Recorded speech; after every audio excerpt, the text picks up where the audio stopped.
Good evening. It is Thursday, November 12th, 2020. This is the regular council meeting of the governing body of the City of Spring Hill. Our first order of business, as always, will be our invocation. Is Pastor Middlebusher here? He is not. Well, those of you who wish to, please stand and join us in prayer.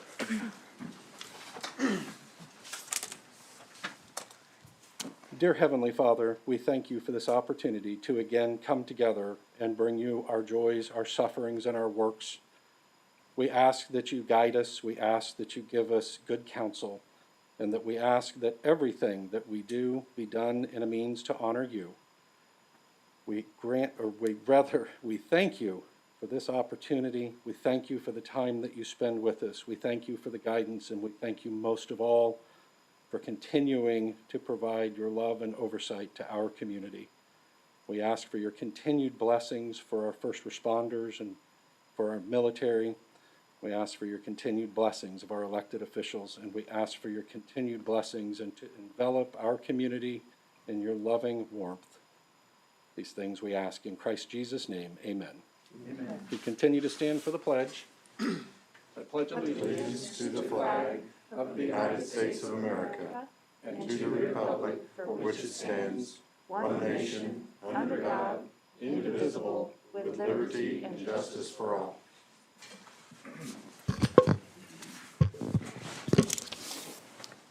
Madam Clerk, would you call the roll, please? Mr. Leeton? Here. Mr. Owen? Here. Mr. Graves? Here. Mr. Eckert? Here. Mrs. Hughes? Here. Mayor, we have a quorum present. All right, just a few updates to the agenda. I have a staff request to add a purchase of CARES-funded document scanners and a CARES-funded audio-visual equipment. Those items came in late, and we need to be able to respond to the county, which would need to be done prior to our next meeting. We would take those as items 14 and 15. I'm going to request that we move item 13 and take it out of order as the first formal council action item. So if we have applicants here, they can decide if they want to stay and rather be held hostage until the end of the meeting. And then also I am adding a proclamation, and we'll take that up immediately following the approval of the agenda. Are there any council requested additions or deletions to the agenda? Mayor, move to approve the agenda as revised. Second. We have a motion and a second. Is there any discussion? If not, all those in favor? Aye. Motion carries 5-0-0. This will take us to our proclamation, if you'll give me just a moment.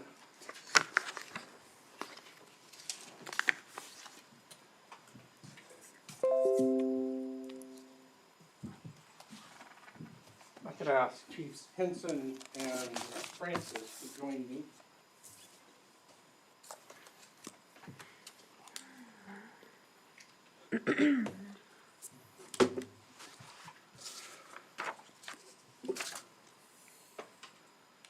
I am pleased to present to you the following proclamation. Whereas, as parent leaders, we work diligently every day to set a good example for our children through not only words but our deeds. And whereas, through these efforts, we hope our children will never find themselves in a situation where some of the examples we offer them become a reality.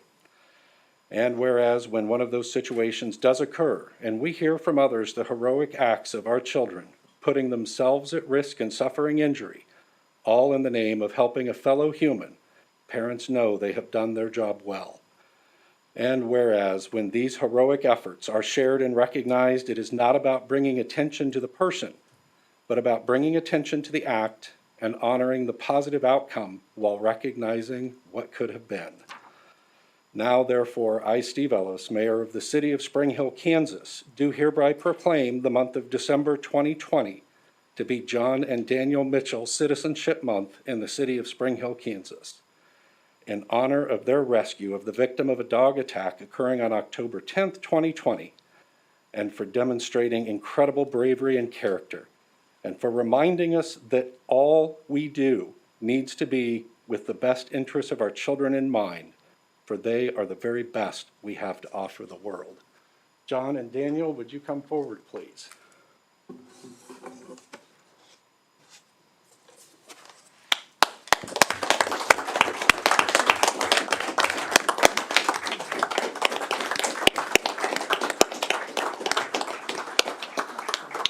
Mom and Dad, would you come forward, please? If you don't mind, we'd like to take some pictures.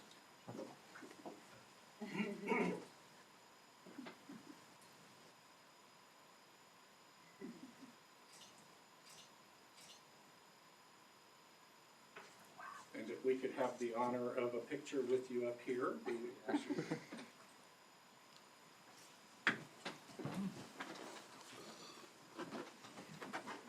Get on either side of you.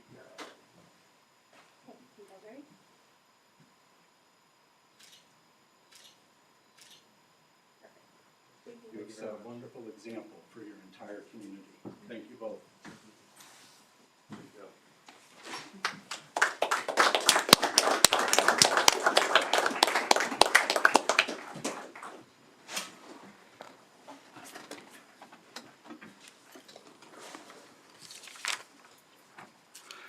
And this takes us to citizen participation. This is an opportunity in the meeting for citizens to address the council on items not already on the agenda. Anyone wishing to do so, we just ask that you step up to the lectern, state your name and address for the record, and you'll have the council's attention.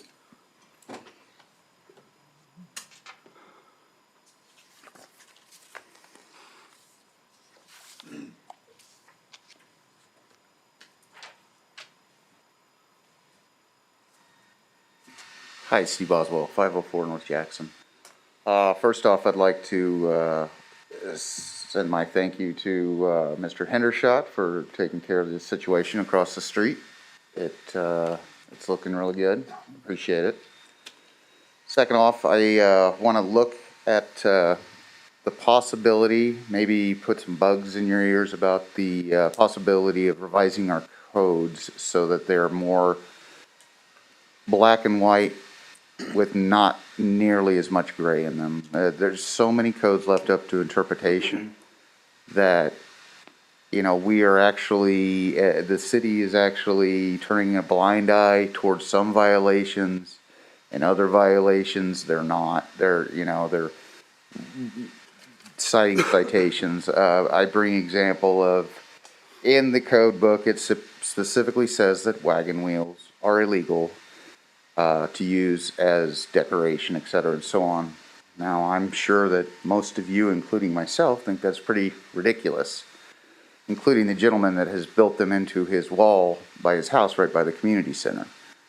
Now, there's another gentleman that has wagon wheels as a basically fence, you know, and I think that's great too. And it's cool because he's got a crankshaft for a mailbox post. It looks pretty, you know, it's unique. It's part of what defines Spring Hill. I was heartbroken almost to see that the gentleman right there by the police station had to remove his tractor from the front yard.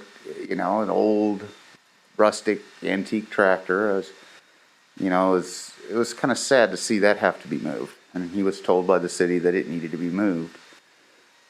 But I think we need to take a look at the codes, and instead of turning a blind eye to them, to certain ones, etc., and so on, we need to make them clear and understandable and not left up to interpretation.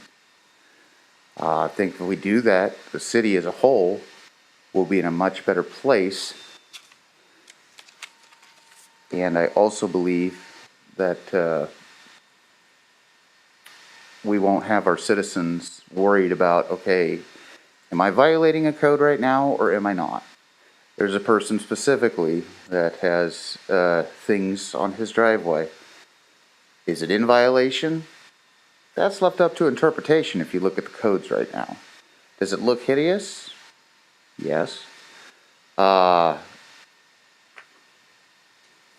it's something that can be legally reasoned with in court that it could stay. If we clear up our codes and make them set, then we won't have to worry about that. I know that when I ran for the council, I definitely ran on the podium of trying to make those common sense codes clear. And since I'm not on the council right now, I'm asking you guys, as council members, to possibly consider thinking about it. I know that sounds like very funny, but that way, if you guys open a discussion and talk about it at some point, perhaps you can go through the codes yourselves and see just how silly some of them really are and straighten them out. Thank you for your time, guys. All right, thank you, Mr. Boswell. And the floor remains open. Hearing none, we'll go ahead and close that portion of the meeting, and we will move on to our one and only presentation. This is the December 31st, 2019 audited financial statements. Ms. Landis, would you introduce the matter, please?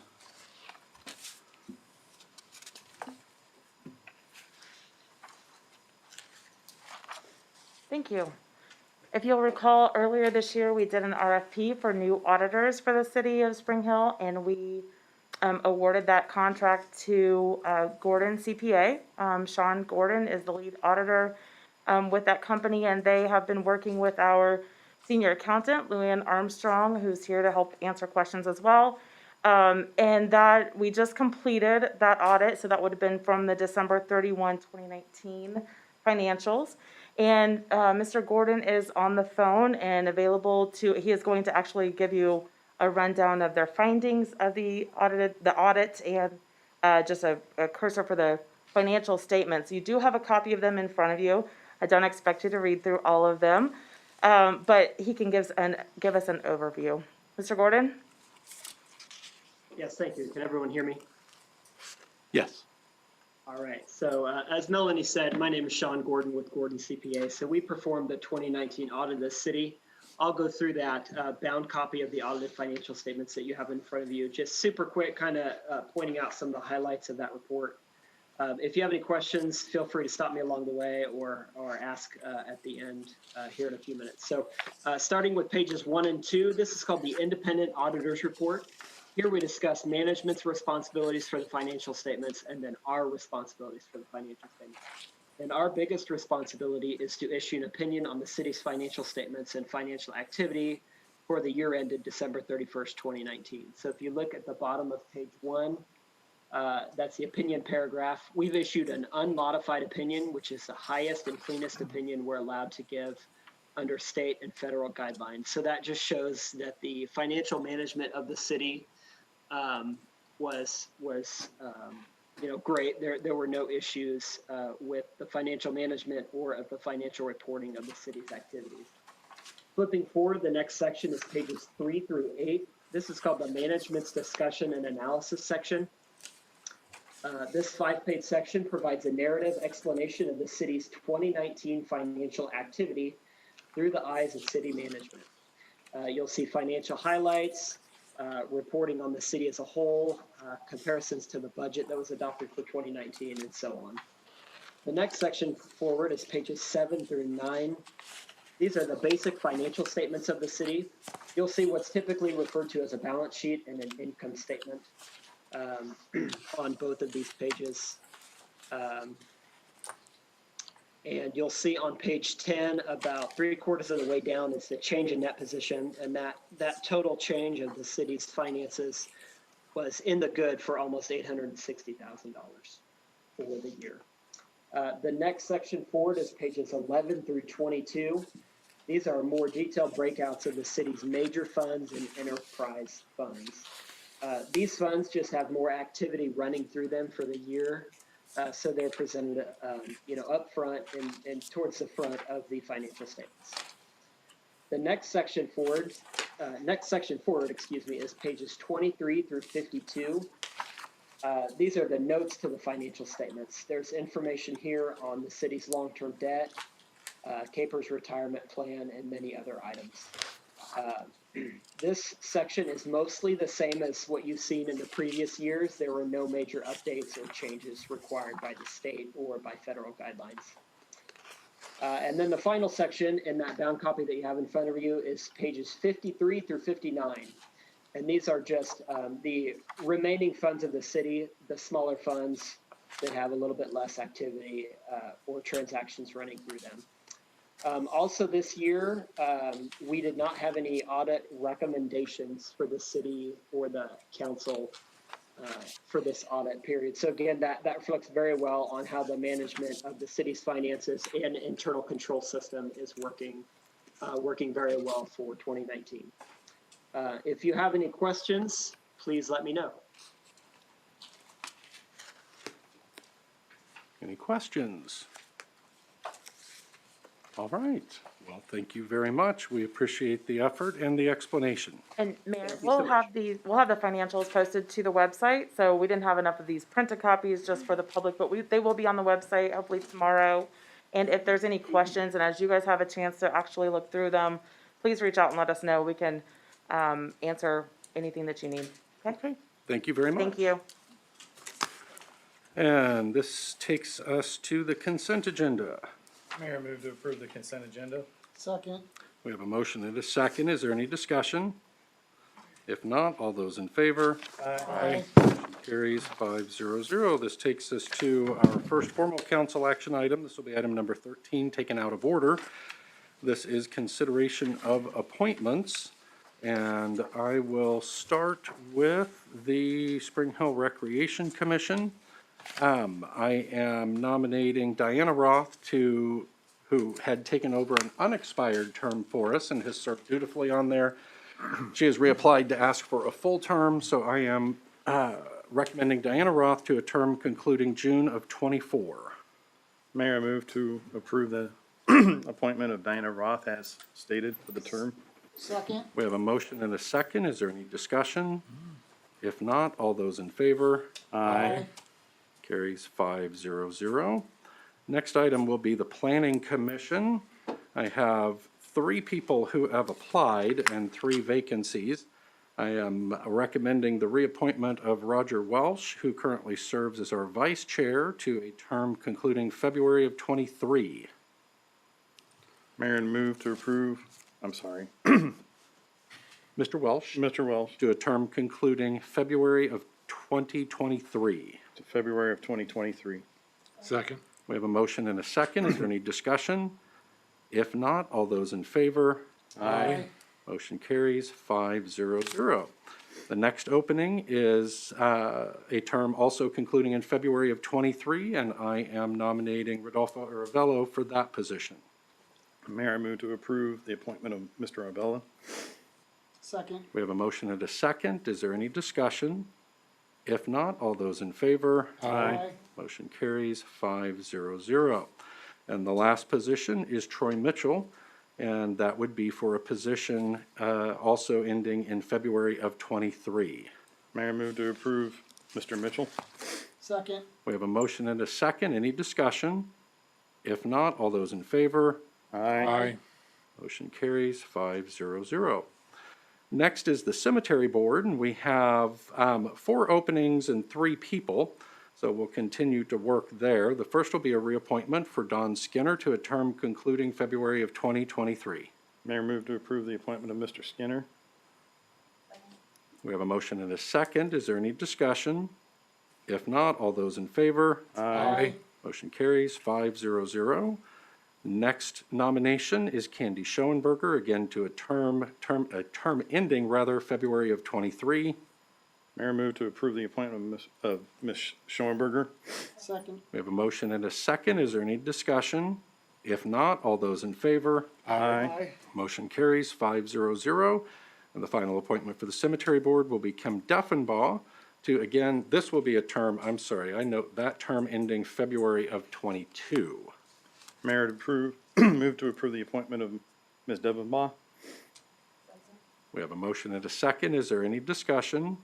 If not, all those in favor? Aye. Aye. Motion carries 500. And last up is our Parks Advisory Board. We have 4 openings, and I have 4, I believe actually, I'm sorry, I think we have 5 openings. I have 4 positions to appoint. The first will be Mr. D'Alvini, who has also served some time on our Parks Advisory Board as our chairman. That would be to a term ending in February of '21. Mayor, I move to approve Mr. Albini. Second.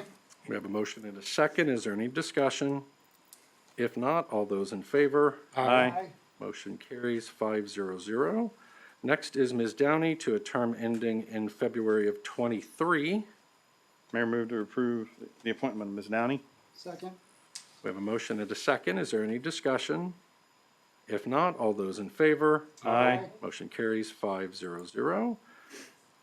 And I nominate Heather Dubon to serve a term ending in February of '23. Mayor, I move to approve Ms. Devon for appointment.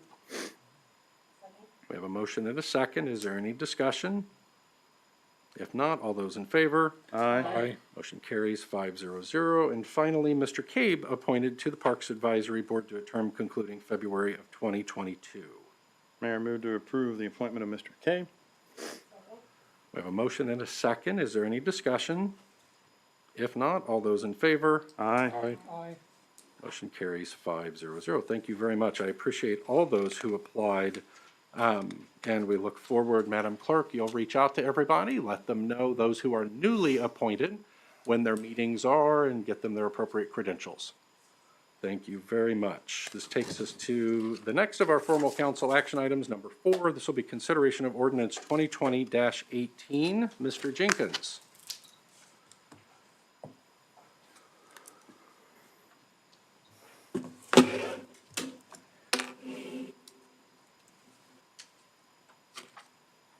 Mayor, members of the City Council, at the last meeting, I was directed to bring back forth or to you the ethics ordinance that you have discussed on the last 2 meetings.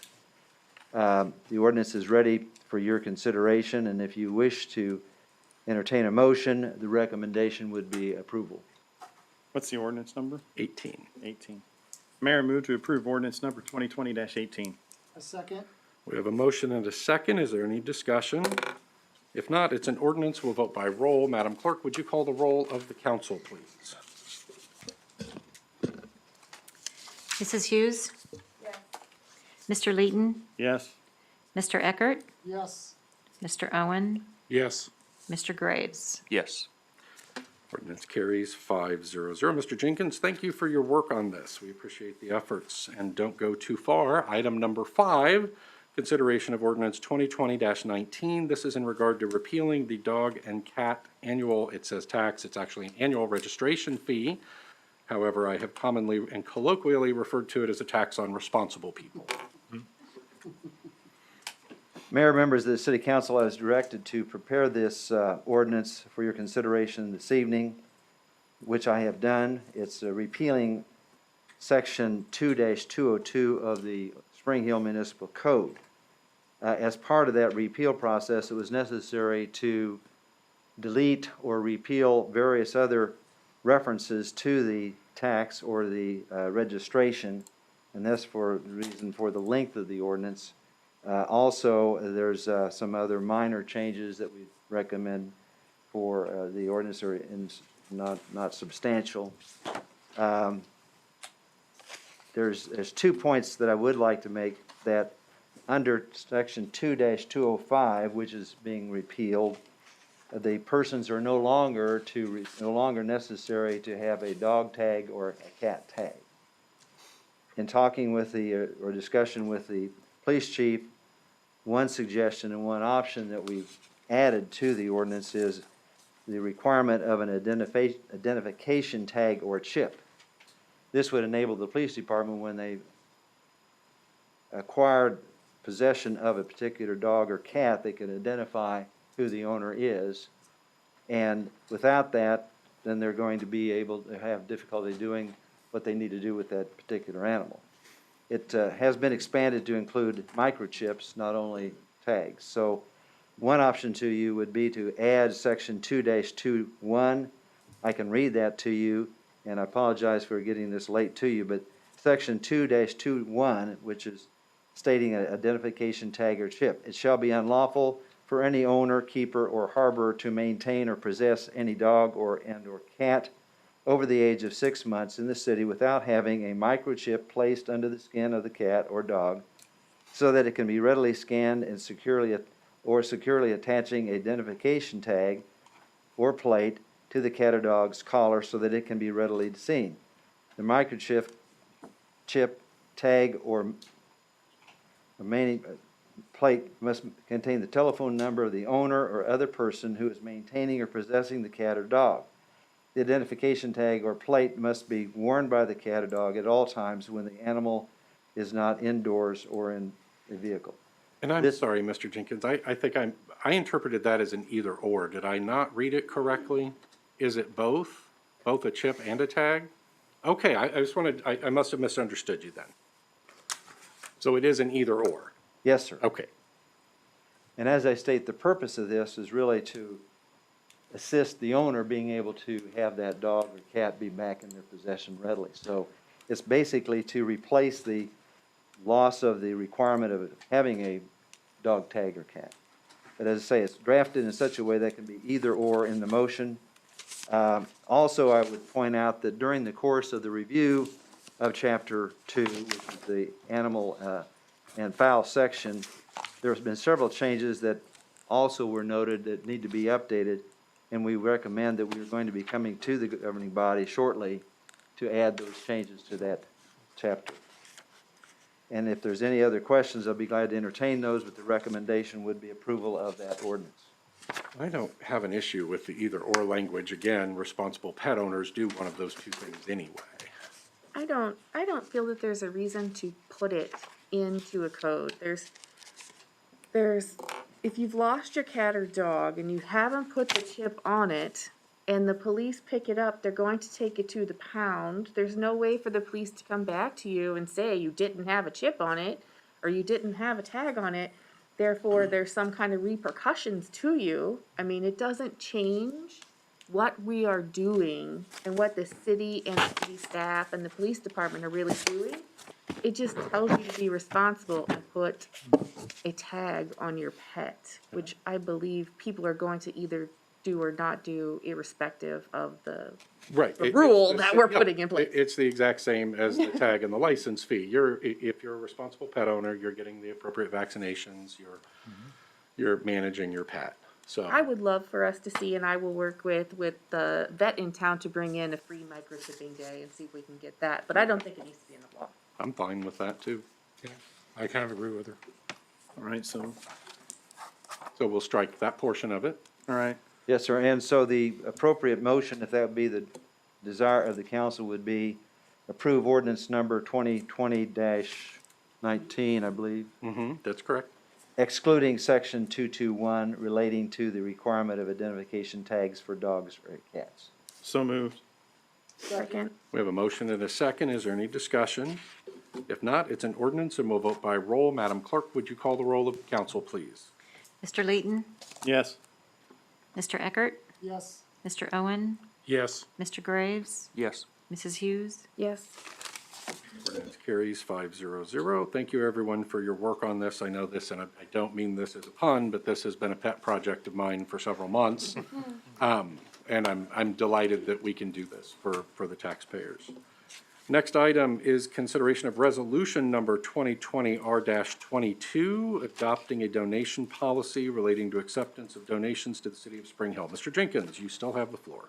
The legislative purpose of this proposed ordinance is to provide guidance to persons who are interested in making donations to the city, and they want to inquire what the procedure is. This would be a means by which they would be able to be advised of that. Secondly, upon the acceptance of a particular donation, the staff would have a roadmap or a procedure they can follow as far as the administration of that particular donation. Secondly, the legal authority is in 12-101, second of the Kansas statutes that provides that the city may receive by request or gift any or hold any real property or personal property for the use of the city. We have no ordinance or resolution presently in the city in place to address this issue. However, your purchasing policy does make reference in section 1.f as in Frank.5 that the city administrator can waive the purchasing policy as need be to comply with any terms or conditions of a particular gift. The point being, the city administrator now has the authority implicitly to administer some type of donation or gift, but that's the only authority we have right now on the books. With respect to the particular ordinance, there are really two types of donations. One, and a distinct difference. One is the real estate, and the other is cash and personal property. With respect to real estate, the community development director would review the proposed dedication or donation and analyze whether or not it would be something that would be appropriate under certain terms and conditions, submit a recommendation to the governing body, and then the governing body would determine whether to accept or reject that particular real estate. With respect to cash or personal property, it's a different process. That would be in the hands of the city administrator. He would then examine it, the proposal, again, apply the criteria that's set out in the ordinance, and then make a recommendation or make the determination as to whether to accept it. The qualification of that would be, it'd have to be anything below $49,999. If it's over, if it's at or above $50,000, then that, you would make a recommendation to the governing body, but the governing body would make the determination of whether to accept or reject that amount. They bifurcated that process on the concept that there's some dedications or donations that the city would want to delegate to the city administrator. So that's basically the summary of the ordinance itself. Your recommendation or direction is something that you would have to consider this evening, whether or not to adopt that ordinance.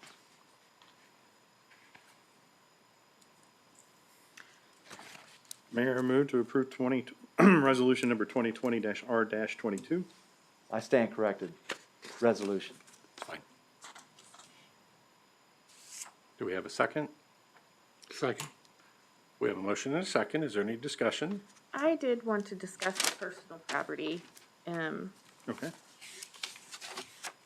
I just want to ask if we could, I don't think we need to add it in because it says that we may accept the donation, but I just wanted us to be wary of having to hold property or having to dispose of it in a certain way. If that's part of the bequest to the city, I would just say that just be wary of things like that, you know, having to hold, that could be a tax issue for the person donating and things like that. So when it comes to personal property, I know we laid it out for real estate, but when the bequest asks for us to hold it for anything over a certain amount of time, like 2 or 5 years, or, you know, if they give art and want you to hang it up for 5 years and then sell it, or something like that. I just, you see those things a lot in tax, and I just don't want to be put in that position. That's all I had. But you don't think necessarily we I don't think make we an need to amendment? put it in writing or anything like that. I Okay. think we should just be aware personal property can be as tricky as real estate in some cases. Sure, sure. You know, Mr. Jenkins, I think adding that to your notes so that we have some legislative history, so for a future council that may have some question, can pull those notes up and understand what the overall intent was, I think that would be valuable. I will do that. Any other discussion? If not, all those in favor? Aye. Aye. Motion Aye. carries. I'm sorry, Mr. I was sleeping. Eckert, I saw you move, and I'm like, oh, that must be an aye. So, motion carries 5-0-0. This takes us to item number 7, consideration of ordinance number 2020-20. This would be an ordinance approving and authorizing the execution of certain documents connected to lease purchase acquisition of vehicles. Ms. Landis, you have the floor.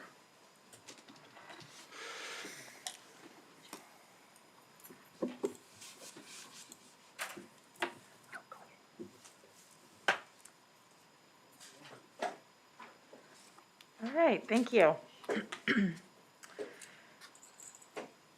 I want to make sure, as we get into this, to make sure that this item is not confused with number 9, And I think we may have had a question about that earlier, so I'll make sure I explain that as we go through.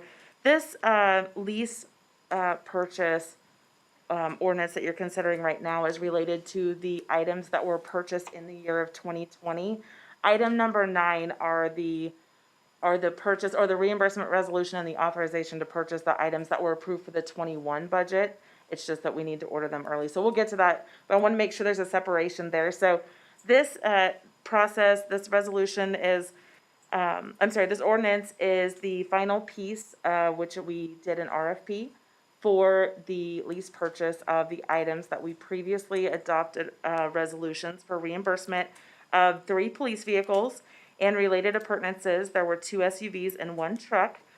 They were approved over the course of this year, and an RFP was released to our local banks recently, and in the amount of $132,250. And we had 2 bids come back to us. We received a tie bid of 1.75% from both First Option Bank and State Bank of Spring Hill. Both banks are local. They both hold operating or investment accounts for the city, and both are reputable and have consistently supported the city in our financing needs. Both of them hold lease purchase for the last several years. Staff consulted with our bond counsel and our city attorney, and there's no set process for selecting a winning bid in this situation. And both banks have consistently bid on the city's lease purchase opportunities. And it is proposed that the bank who was not selected last year be the bid of choice for this year, in order to just level the only way that we could come up to be fair and equitable. So the one that didn't win last year, both of them have always given us really competitive bids in our process, and we've kept really low interest rates on our lease purchases. As State Bank of Spring Hill holds the lease purchase for 2019, the attached documents have been prepared to award the 2020 lease purchase to First Option Bank. You have the opportunity to give us another way to approach this if you don't agree with what we proposed here. We have proposed the documents with First Option Bank winning that bid. We did reach out to both of the banks to talk through this, and while obviously they both wanted to be the winning bidder, we were able to come to the conclusion that they agreed that this would be an okay approach to this process as well.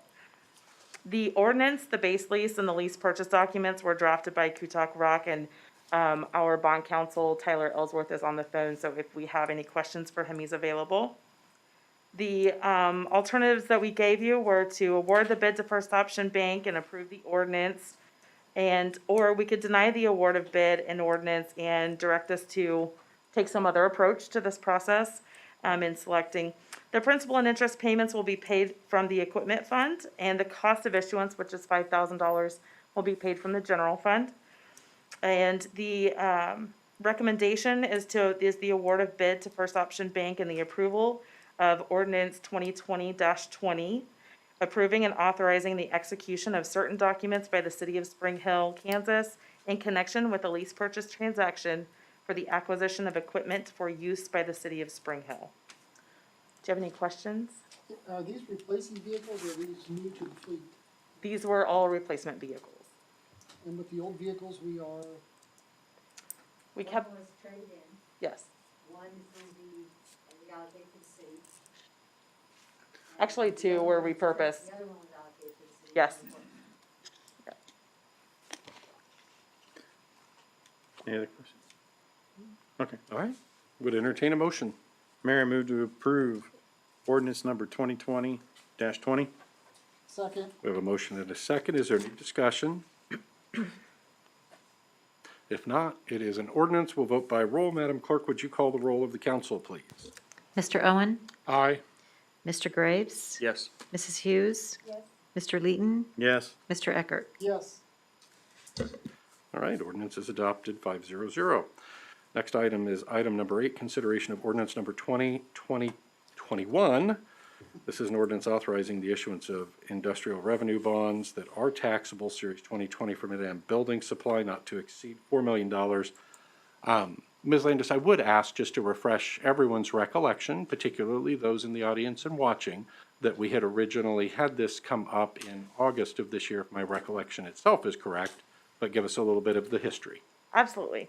So Mid-Am Building Supply is a longtime community partner.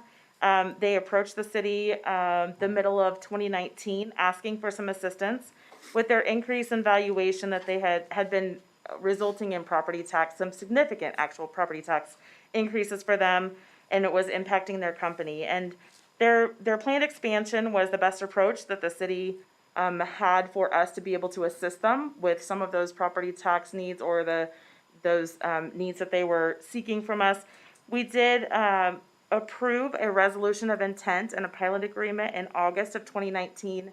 In August of 2020, we came back to you and said we needed an extension. It did say that it had to be completed by August of 2020. We extended it, or you agreed to extend it through the end of this year. So now we're coming back to you for the completion of this IRB, and this would be the ordinance, which is authorizing the issuance of the actual industrial revenue bonds. Mr. Ellsworth is on the phone, and I would ask him to just give a brief overview of this process, where we are now. Thank you, Ms. Landis, and good evening, Mayor and Council. This is Tyler Ellsworth. Can you all hear me well enough? Yes. Terrific. Well, as Ms. Landis mentioned, I just have a couple remarks about IRBs in general, just to remind everyone what we're doing here. Industrial revenue bonds are a tool under Kansas law for providing a sales tax exemption on construction materials and also a property tax abatement for new projects for up to a 10-year term. So in this instance, when Mid-Am approached the city about considering industrial revenue bonds for this expansion that they had, industrial revenue bonds provided a tool for the city to give a sales tax exemption on the construction materials and a property tax abatement on the expansion that Mid-Am is completing. It's worth noting that Mid-Am will continue to pay all property taxes on their existing facility and on their existing land. The abatement, which will run for 10 years, only applies to the expansion of the facility. So it's not an abatement on their entire property out there. The other thing that's worth noting is that these bonds are not a debt of the city. They're not paid from taxes. Debt service is actually paid from rental payments that the city receives from leasing the expanded facility back to the company. So these aren't payable from taxes. And those are really the two items that I wanted to highlight here. I'm happy to answer any additional questions about IRBs in general or this particular project, but I wanted to point those few things out. All right, questions for Mr. Ellsworth? All right, thank you very much, Mr. Ellsworth. Would entertain a motion. Mayor, move to approve ordinance number 2020-21. Second. We have a motion and a second. Is there any discussion? One thing, Ms. Landis, it says not to exceed 4 million. Yes. Are we at 4 million, or is there a number? Do we know a number? Okay. Mr. Ellsworth, I don't have the final amount. Oh, okay. Yes, we are at 4 million. Okay. Their construction costs came right in. Okay. Any other discussion? If not, it's an ordinance and we'll vote by roll. Madam Clerk, if you would call the roll of the council, please. Mr. Graves? Yes. Mrs. Hughes? Yes. Mr. Leeton? Yes. Mr. Eckert? Yes. Mr. Owen? Yes. Motion carries 500. Thank you very much. Don't go far, Ms. Landis. Next item is number 9, consideration of resolution 2020-R23. This is the authorization to purchase police department vehicles and approval of resolution authorizing reimbursement through lease purchase. Thank you. So this is the item that I was referencing earlier. And we had 2 marked patrol units that need replacement, and they were approved as part of the 2021 budget allocation. And these 2 include Ford Explorer Police Interceptors. One with over 85,000 miles and the other with over 102,000 miles. And Lieutenant Hogue has really done a lot of work on the fleet management piece for the police department. And so he's put together all of these items, and we just merged our request to you together. So we're really asking for your authorization to purchase the 2 vehicles and also approve the resolution for reimbursing ourselves with the lease purchase process later in 2021. So he's searched and researched new vehicles, found suitable replacements which would meet the needs. Vehicles were identified through both regional and statewide bidding processes.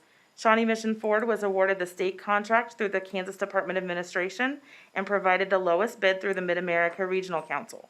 The prices listed below are from the state contract ID 46061, and additional expenses are for outfitting each of the vehicles should not exceed $15,000. The cutoff date for ordering the vehicles is April 2021, but as we have found, we are still waiting on one of our vehicles yet this year, even though we ordered early this year. So we found that we're hoping that if we get the orders in early, they may have these into their fleet at some earlier point in 2021. The vehicles, again, are two Ford Interceptors, and when purchasing equipment, a lease purchase is a viable option. As we just discussed in our previous week, we have realized really low interest rates on the financing of those vehicles, and we would have wrapped these two vehicles into the process that we did earlier this year, but we also have another item budgeted for 2021 that was slated for a lease purchase, so it does make sense to wait, do them all together, and then make those payments and start those payments in 2022. The estimated cost of each vehicle is approximately $48,000 with the purchase and the upfitting, and the principal and interest payments will be made from the equipment fund beginning in 2022. And staff is recommending that the council authorize the mayor to execute the purchase orders for the two vehicles and any related purchase documents and approve Resolution 2020 R22 of intent to finance certain equipment with the issuance of federally tax-exempt debt. Did have a quick question. Mr. Hendershot, we talked about this afternoon. I mean, we approved the financing for 3 vehicles. One was the first responder truck, right? And then we got these 2 SUVs right here. Okay. What are we not doing? When are we, am I missing? This is what I'd asked you about Yes. earlier, Mr. Hendershot. What are we doing about the F-150? So the lease purchase, we already purchased that, and that's what you just approved in the earlier item. So that was in the previous one. Yes, those were 2 other Okay, so SUVs that's and the truck. That was the disconnect that you and I had earlier this afternoon because I was driving. Yes. I didn't have yes. anything in front of me to look at that there. Okay, yeah, thank you. And so what we approved earlier in that lease purchase was the 2 SUVs and the truck. And then these are 2 other SUVs that are on our replacement model for replacement in 2021. Okay, that was what I was looking for the clarification from you, Mr. Hendershot, when we were on the phone, so, all right. Question, well, is one of these replacing the K-9 unit? That K-9 unit was replaced this year. So of those first 3 that we discussed in the previous item, that one of those was the K-9 unit. Just a moment. Mr. Boswell? I was curious to know if that Ford had ever remedied the issue with the carbon monoxide and the emissions of those vehicles and the maintenance issue. Chief Hinson? Yes. Thank you very much. Ms. Landis? I apologize. The resolution number is 2020 R23. Mayor, move to approve resolution number 2020-R-23. A second? We have a motion and a second. Is there any discussion? If not, all those in favor? Aye. Motion carries 5-0-0. Thank you. Thank you very much. Next item is Parks Advisory Board recommendation for the park at Woodland Ridge. Mr. Hendershot, you have the floor.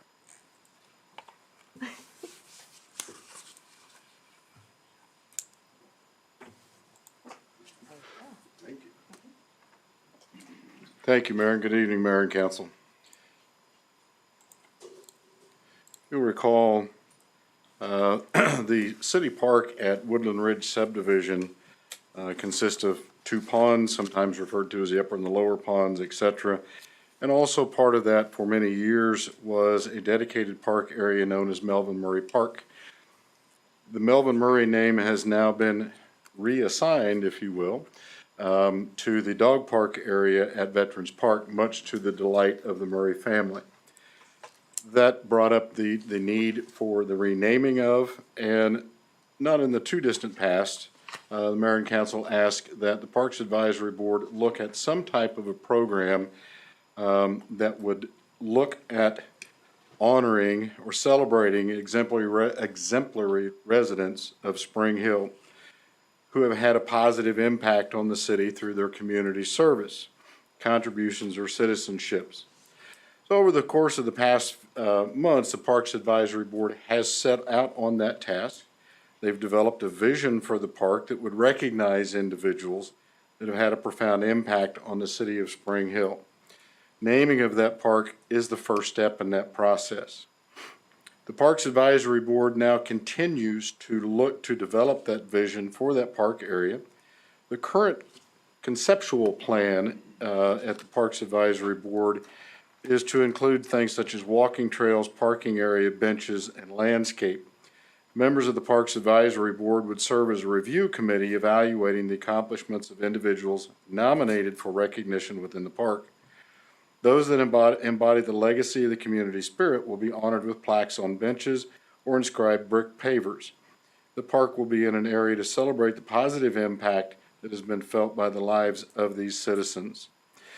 With that in mind, Mayor and Council, the Spring Hill Advisory Board respectfully recommends that this park area be renamed and referred to as Legacy Park.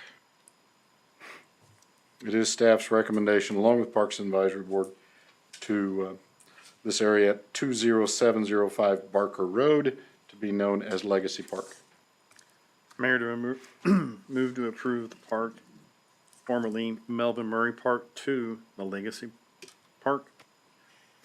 Second. We have a motion and a second. Is there any discussion? The only thing that I would add, Mr. Hendershot, is that the Parks Advisory Board is going to have 4 new members. A couple of those members had actually applied for a different board, which was a more competitive board. And when we talked to them about what the Parks Advisory Board did, their eyes just lit up. And I think it's fair to say that we have 4 very enthusiastic members joining the other members who will be excited to have them. They are, however, going to need to have some legal guidance with regard to how to establish a set program to make certain that everybody's request is treated the same way. So I think we need to make certain that we budget appropriately and that we have the right resources available to the Parks Advisory Board. Yes, sir. Any other discussion? If not, all those in favor? Aye. Motion carries 5-0-0. My thanks to the Parks Advisory Board. I think this is going to be a phenomenal addition to the city's parks. All right, and I had made a mistake, and I said we would add these as items 14 and 15, and not realizing they had already been added to the agenda as items 11 and 12. These are the 2 walk-ons for CARES Act funding. Mr. Hendershot will take the first one, approval of purchase of deployable workstations. Mayor, if I may, before I get into the next 4, which are CARES funded Oh, no, I'm requests. sorry. No. Yeah, Did I have it right, okay. Ms. I did, okay, I'm sorry. Very good, thank you, go ahead. Sure. Before we get into the next 4 items, which are funding requests that are approved for CARES funding, I thought it would be appropriate to give an update on our CARES and Spark submittals. If you'll recall, earlier in the year, there were 18 different submittals sent to the counties for consideration that totaled approximately $12.8 million. That process has continued. Those were submitted prior to the county determining their funding ratio to the cities, the schools, etc. Since that time then, the CARES funding through Johnson County was to be distributed to city facilities, cities throughout the county, as well as fire districts, Johnson County Extension Council, JCPRD, the various school districts, etc. Total of those CARES Act funding dollars was $21,410,000. $17 million of that was to be distributed to the cities within Johnson County. It was at that point that Johnson County took the approach of the equitable approach, in my opinion, of funding cities' request at the rate of $30.52 per resident. Spring Hill was accounted for on the Johnson County side as 6,706 residents, which equals a total allotment to the city of Spring Hill for reimbursement of previous expenses that were COVID-related, as well as our project request in the amount of $204,666.68. I do have the breakdown of other facilities such as the schools, school districts, et cetera. But in my opinion, that was a very equitable way of distributing those monies to the cities. The Johnson County cities in total, again, was $17 million.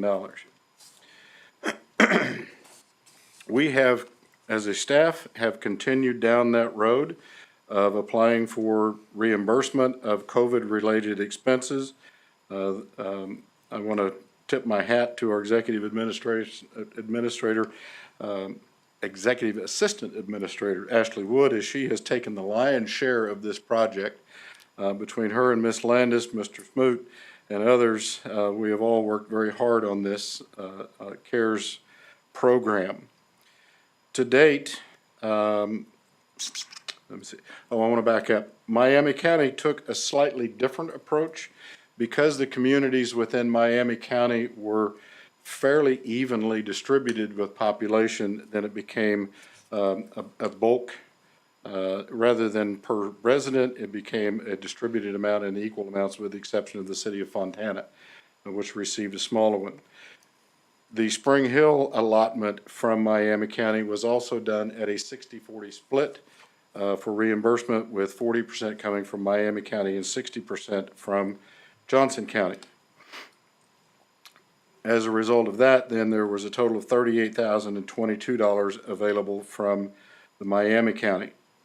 To date, with Johnson County, we have of our $204,000, we have approximately $23,000 remaining. That would be accounting or taking into account the request that I'm about to put before you tonight. As I said, we continue to do our reimbursements for PPEs, for all the various things that are eligible. Miami County side, then there's approximately $5,200 remaining out of that $38,000. Applications that were submitted and approved by the county, and not only is this the county, but they had a consultant firm working with them. Applications that were submitted and have been approved include partitions and room dividers, deployable workstations, socially distanced resident workstations, VPN licensing and secure access, HVAC air purification systems, scanners, audiovisual systems have been approved. Of our requests previously, those that were denied included police radios. Overtime related to COVID, it really hasn't been denied. That's just been continued to see how much money remains. So that's on hold, if you will. And also our request for hotspots for students and residents was denied. Others, large projects that were submitted, again, prior to knowing what this distribution of funding would be, and these total approximately $11.9 million. Was rehab and rehab and upgrades of our sanitary sewer system, including the sewer lagoons, sidewalk construction, street maintenance, police department PPE disinfectant system, fiber to the premise, replacement of touch read water meters, and wastewater plant improvements. Those were all, while very worthy projects, were all deemed ineligible for the COVID and CARES programs. So that is where we stand today, Mayor and Council, is we continue to work with Johnson County. The caveat to the CARES and Spark monies, difference being Johnson County is CARES because of the population being over 500,000. They deal directly with the federal system, and Spark funding for Miami County is addressed through the state of Kansas. The largest caveat and the biggest hurdle that we and all cities face is these monies have to be spent and the work needs to be completed prior to the end of this year. So we are all scrambling at some point to continue down this path, which is one of the reasons why we ask that the two items be added to tonight's agenda, because we literally were approved for those two items by the county in the last couple of days. The first one of those issues that we are asking to be approved are deployable workstation. These are improvements to telework capabilities of public employees. The purchase of these workstations provides a means for essential staff to work out of the office in a manner that safely and securely allows for continued workflow of essential functions during the pandemic. Workstations include laptops, monitors, keyboards, mouse, related cables and equipment, security software support, and licensing. Again, this submittal has been approved by Johnson County at 100% of funding, except for $4,000 of support, which will be the responsibility of the city. The city purchasing policy requires anything over the $10,000 amount to come before the city council for approval. That's why this project is, or this request is before you this evening. If approved, the equipment will be purchased, followed by reimbursement by Johnson County. To meet the requirements of CARES, again, and I'm repeating myself, this work needs to be completed by December 30th of 2020. So not only were we reaching out for bids and quotes on all of the projects that I'll be going the next three after this one, it was what is the availability, what is the installation availability of contractors if they are involved, can we meet that December 30th, 2020 deadline? At this point, it's unknown if Congress will extend that out or not, so we and all cities are operating under the assumption that it will not be extended. We did reach out through vendors, through a contract with the state of Kansas for the quotes, and the bids were received. You have those in your packet. CDW-G, which is a government wing of CDW, was at $39,538.50. SHI was $43,136, and Dell was $49,206. Again, this has zero impact to the city of Spring Hill, as this has been approved by Johnson County and will be reimbursed in its full amount. It is staff's recommendation to approve the bid submitted by CDW government for the purchase of workstations in the amount of $39,538.50 to be reimbursed through Johnson County and CARES funding. With that, I would answer any questions on this request. Real quick, except for the $4,000. I mean, we still are responsible for the Yes. $4,000. That's correct. And then I didn't see the applications, and so I just was kind of curious. And I meant to ask you this afternoon when we were talking. We're doing the amount of $39,538.50, but the application, when it went in, was it a specific amount, or was it? It was at an estimated amount, I believe, 43,000, Mr. Smoot, is that correct? And we can't exceed that estimate. No, sir. Once we've submitted the bids, then we'll be locked on to that amount. We were approved at 43,000. That's what So I'm that saying. frees up approximately $3,100 to go back into our pot that we can hopefully utilize in a different project. But if all our bids would have come in higher, then we would have been responsible for the excess. That's In correct. addition to- And there have been a couple where we've had to ask, can this amount, because it exceeded our estimates. And they gave us a little bit of grace on that. Okay. Yes, sir. All right. Mayor, move to approve the purchase of the deployable workstations to be purchased with the CARES Act funding for the amount of $39,538.50. I second it.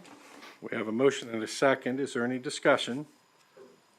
The only thing that I'd like to add, Mr. Hendershot, I'm just going to correct you a little bit, and there's just some nuance here. Okay. When you say there's no impact to the taxpayers of the city of Spring Hill, these are federal tax dollars. These are all of our tax dollars. Understood. But one of the things that I want to point out is that we have an obligation to be good stewards of all tax dollars.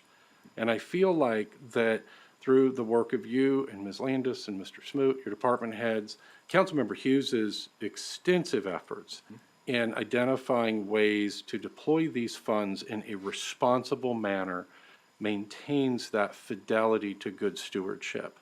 So I just want to, like I said, there's some nuance there. Yes, sir. But I think it's important to remind us all that these actually are our dollars.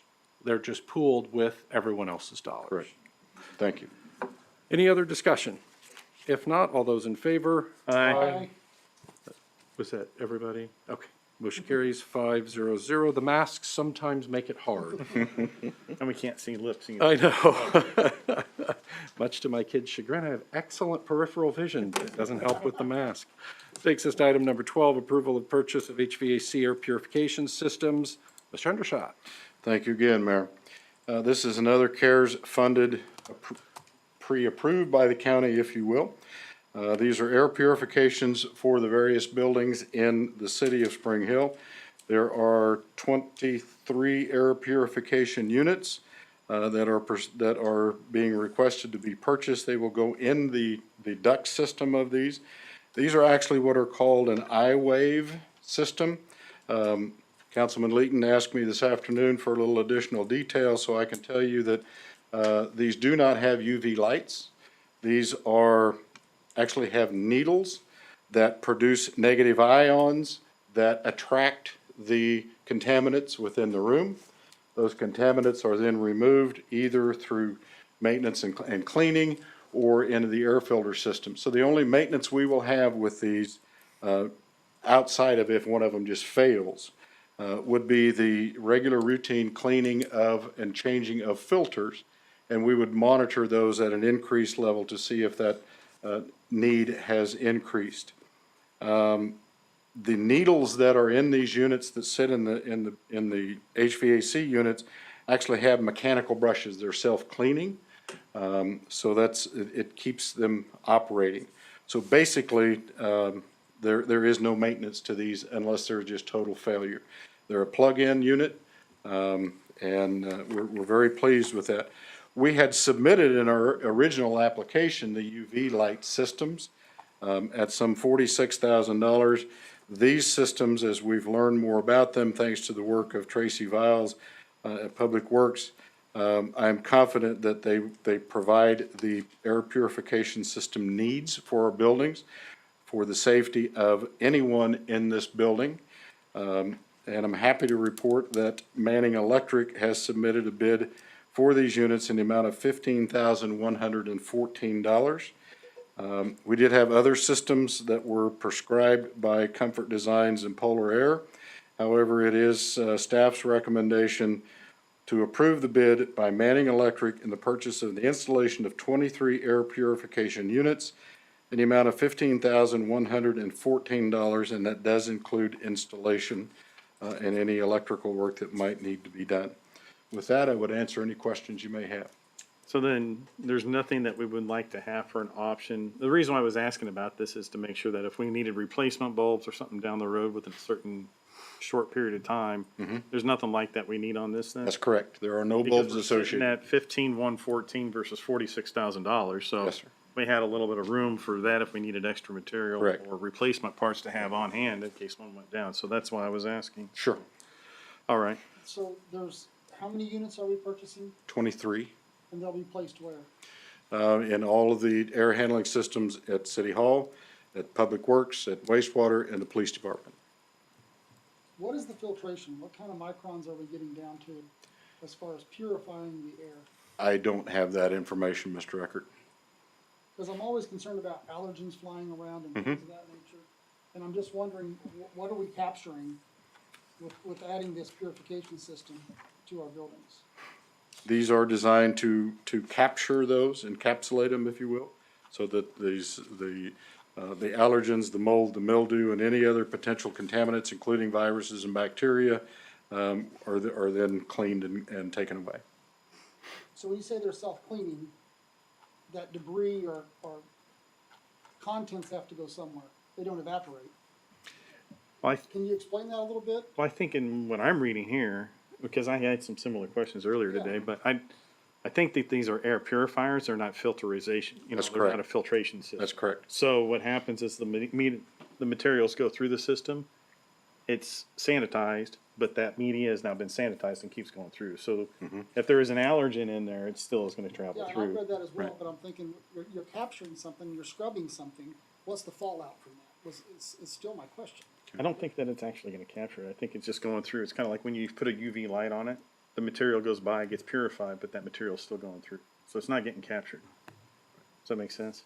It's not gonna collect dust. It's not collecting the dust. It's gonna not collecting pass the it stuff, through it's just and it's- purifying it. Right. These needles that are in these systems is the self-cleaning, item, because that's what produces these negative ions. Right?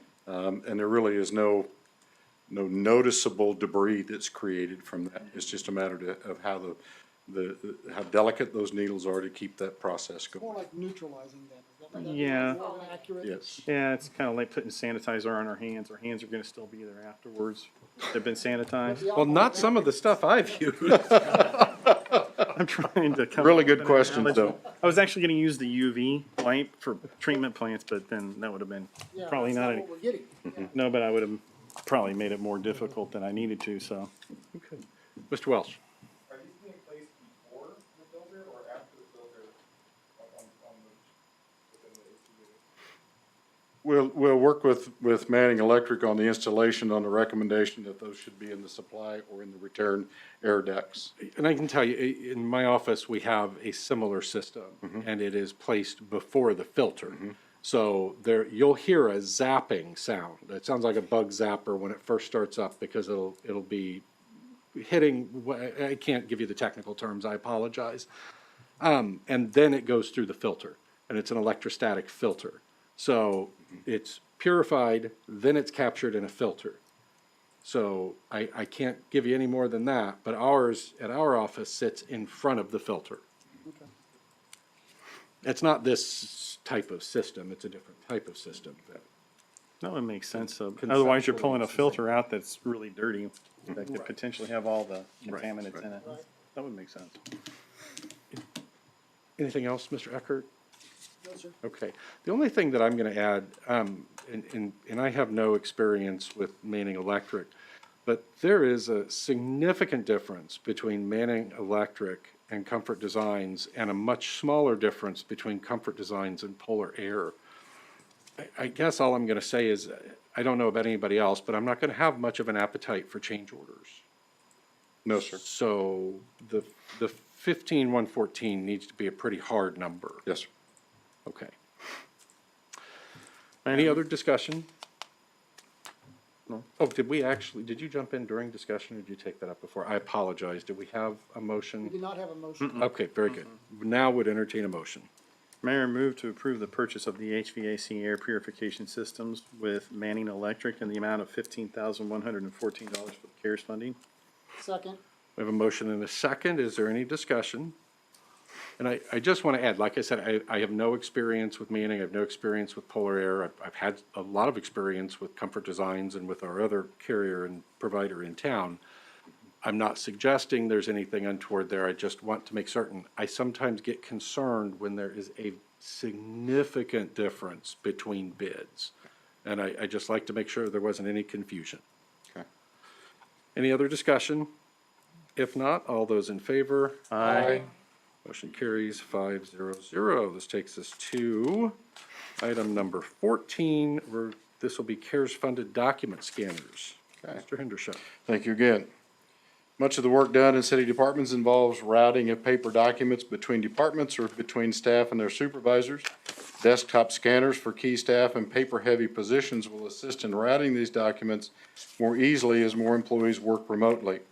Whether it is documents delivered to City Hall that can be scanned and emailed to staff working remotely, or remote staff scanning from home and routing work papers to the appropriate parties, the use of these scanners will allow more documents to become stored electronically, available electronically for public access on our website, or available electronically for open records request, which will cause less staff time and reduce cost for the public party making the request. Staff did submit this CARES application. It has been approved by the county at 100% of funding. The city purchasing policy again requires that to come before the council because it is in excess of $10,000. We did reach out for bids. CDW government again was at $11,550. SHI came in at $11,251.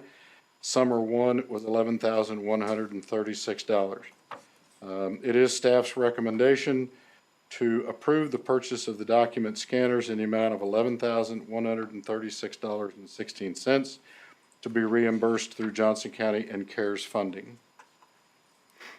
I have a quick question, because this goes along with the one that, and I meant to ask about this earlier. We had the portable workstations earlier that people can take with them.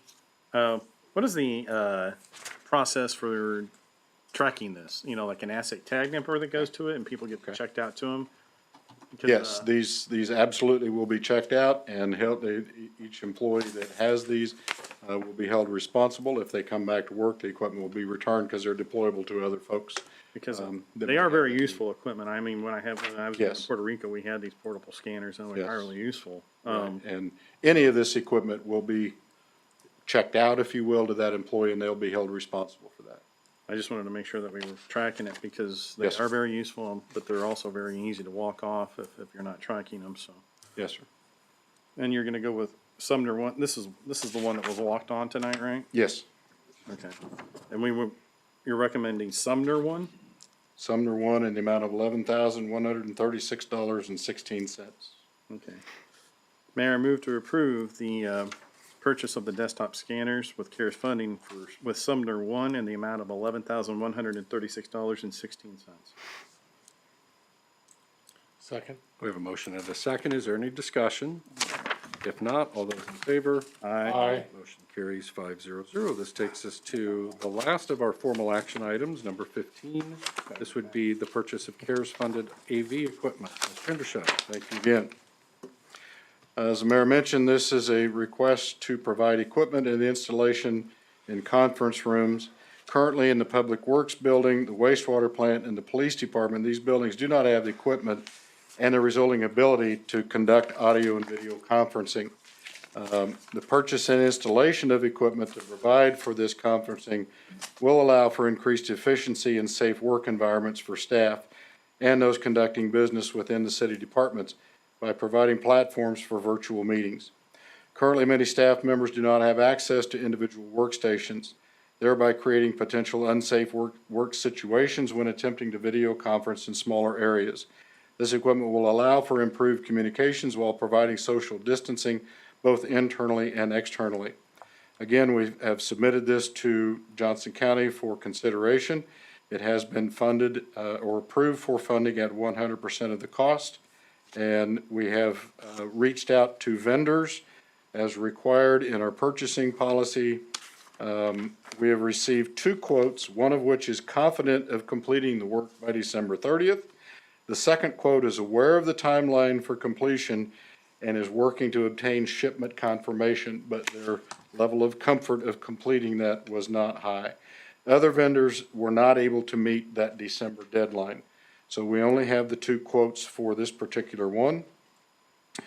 The 2 quotes came in from CDWG at $21,369. However, this does not include installation or the availability confirmation. SciTech completed the project and is confident of completing the work by December 30th in the amount of $30,640, and that does include installation.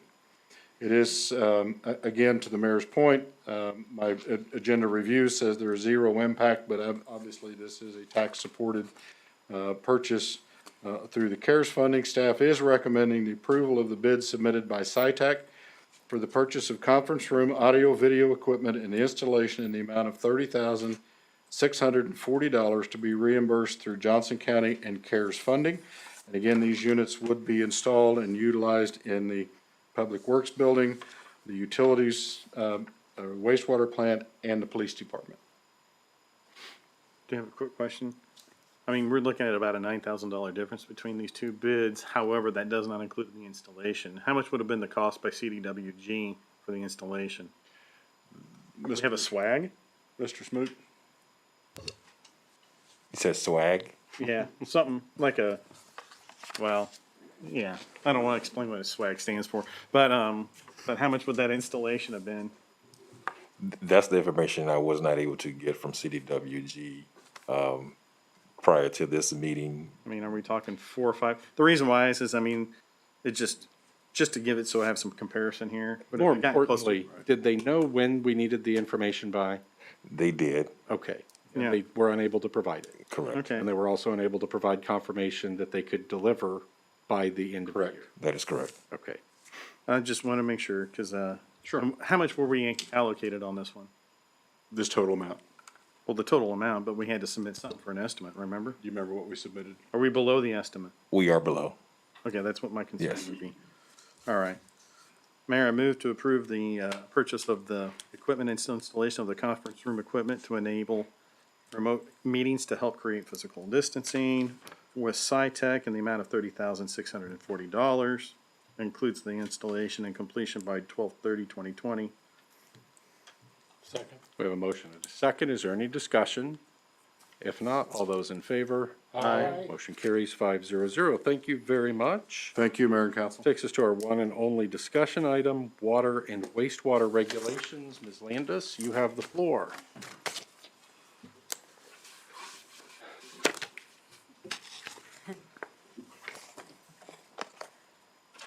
Thank you.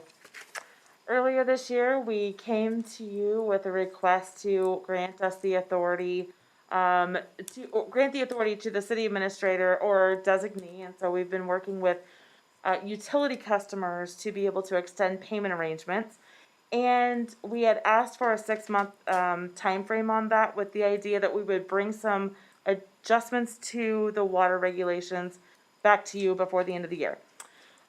We took a hard look, and we're still looking at both the water and the sewer regulations. And we think it's a great time to bring both of them back to you for some changes. The last time that they were adopted was 2013, I believe, written well before that. So there were just minor adjustments brought to you in 2013. So we do have a great group of people working on this, but they are lengthy documents and there's a lot to consider. So we have a couple of key points I wanted to just let you know that we are working on, and we will bring back to you the documents in a couple of different formats at the December meeting, so that we can either have a more extensive discussion or present it to you for approval, depending on what you all would like to do. And the water regulations, we're really looking for the authority section to be updated to give the city administrator or designee the ability to adopt policies or procedures related to the extension of payment or payment arrangements, not necessarily the extension of, but to create payment arrangement options that works for both the city and the customer. We continue to have customers who, as a result of COVID, have either lost their job, they're having difficulty paying their bills, and our original payment arrangement option that we provided only gave us the ability to extend those payments for 3 months. So we've been able to extend those for 6 months, and or look at their situation, also work with them and other agencies that might be able to contribute towards their overall bill or the bills that are upcoming, and then be able to work with them to get caught up so that they're not getting turned off. The refunds on outstanding balances on closed accounts is an issue that we've been working in our utility billing clerk has been recommending that we change or add some language to actually both of the sets of regulations. And then also we do have a request for the application fee to change or the process for landlords. Currently, the landlords have to pay an application or a connection fee each time that they have a renter move out.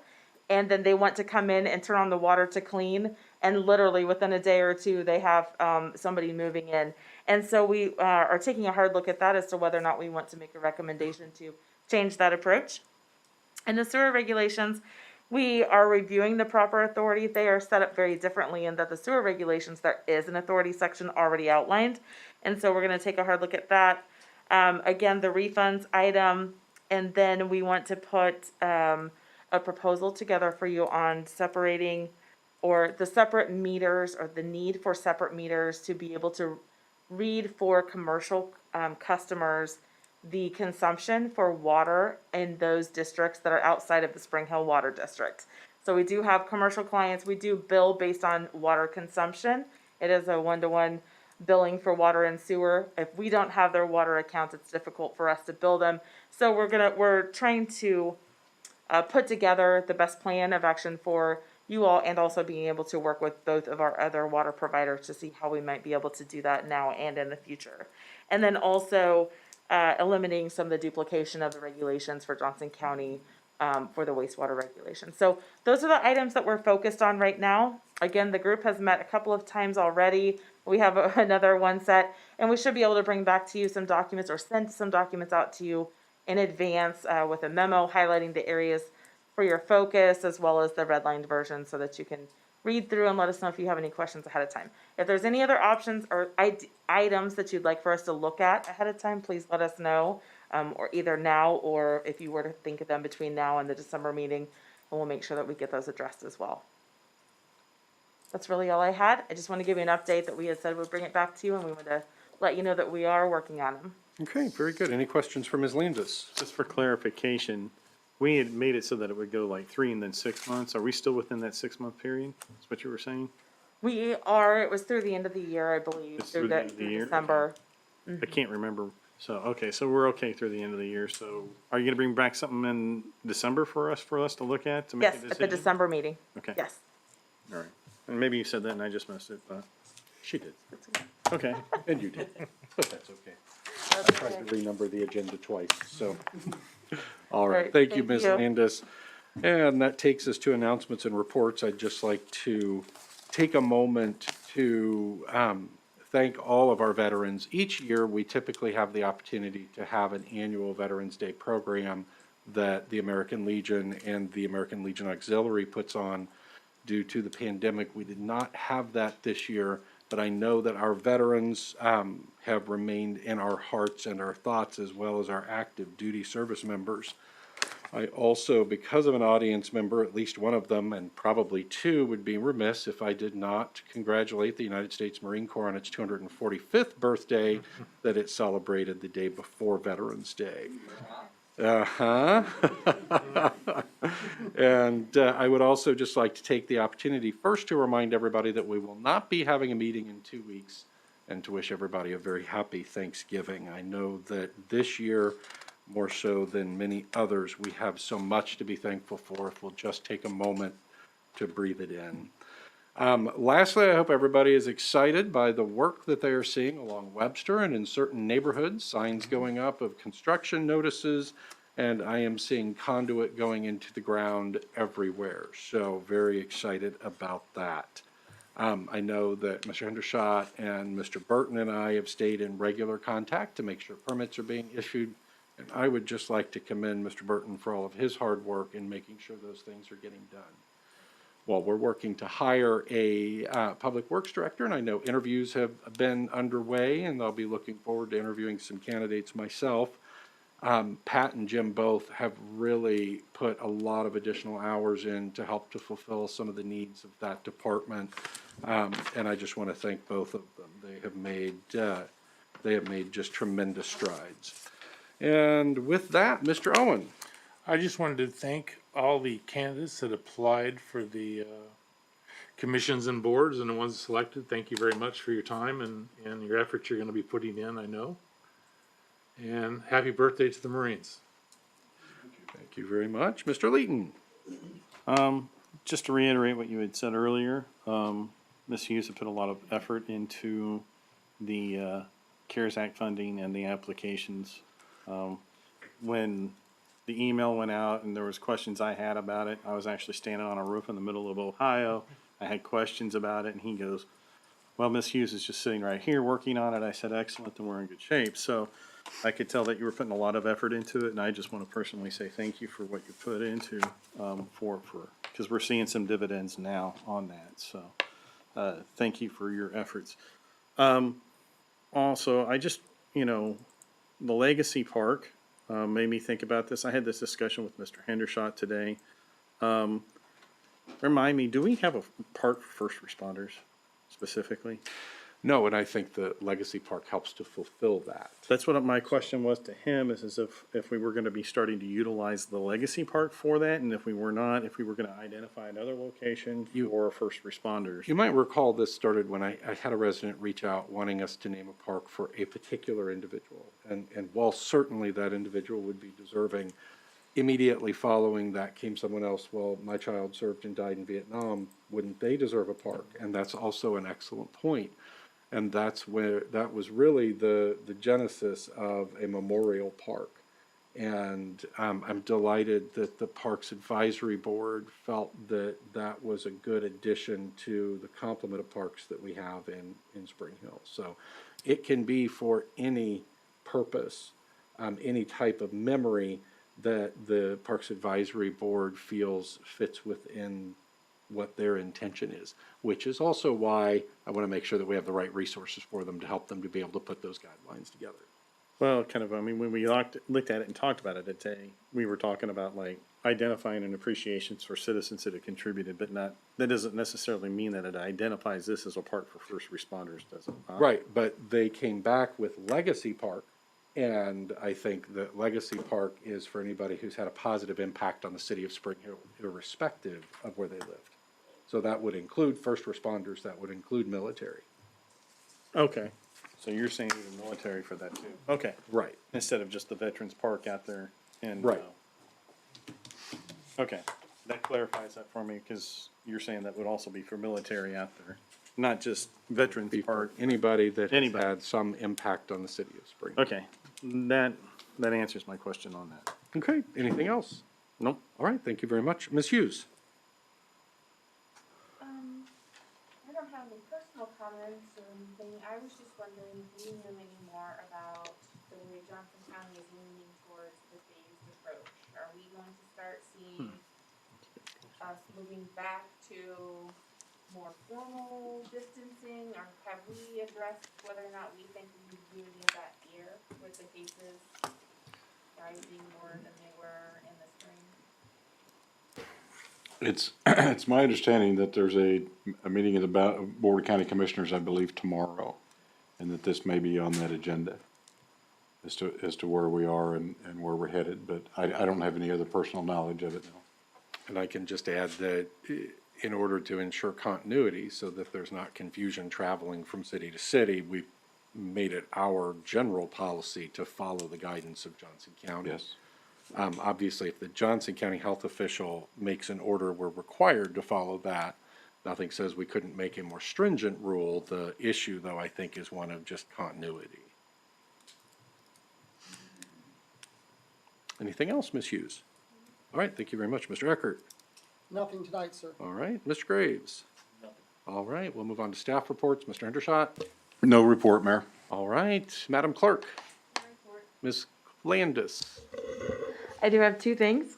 I know it's starting to get cold outside, but we're thinking warm. So the Aquatic Center application process is open on our website. So encourage everyone to apply for those positions. I know that it was a rough year this year, and especially we appreciate all of those people who had been interviewed or applied, interviewed, and had actually been ready to work for Aquatic Center this year. And so we did extend an invitation back to them early on to put in their application again for 2021. And it is on the website and available to anyone to apply at this time. Also, we did work through the rest of our items of concern on the Roundup program. We will be rolling that out in January, getting some information out to the public on how they can sign up if they are regular, if they have a regular draft from their accounts. They'll need to sign up for that program so that we can basically attach an item in the system that it will tell it to round that up for each draft that comes from their account. Otherwise, they'll have the option to sign up for that as they wish and or include that with any regular payment that they might make online or in a check to the city. And that's all I had. Thank you. All right, thank you very much. Chief Henson?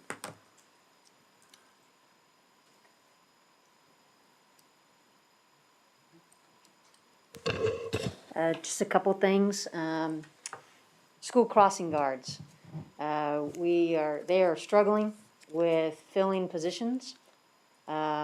And I had a conversation with them today, so you're gonna see Spring Hill PD out on one of the crossings now until the end of the month. They're going to be working the Websters and we'll be working the middle school crossing guard. But if you do know anybody who wants to come and work part-time for school crossing, they are looking for help. They have really been impacted by the pandemic and schools, schedules and stuff like that, so we are doing our best to try to cover those crossings. Last Saturday, Troop 85, Jack Lockard and his fellow troop members, there was about a dozen of them, came to the police department, spent several hours building a couple of picnic tables and a bench.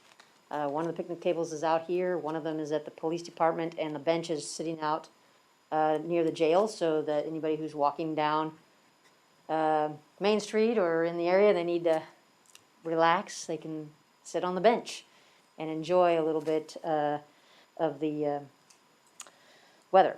Of course, it's a little cold right now, but, and then lastly, you guys talked about the F-150 that we did purchase and received back in September. We finally got all of the upfitting items they got in at the first part of November, and we are on schedule, because apparently everybody else got all their stuff in, that the truck will go in on December 1st for upfitting, and hopefully by the end of the year, if not slightly before, we will see that truck out on the street. So we're excited about that.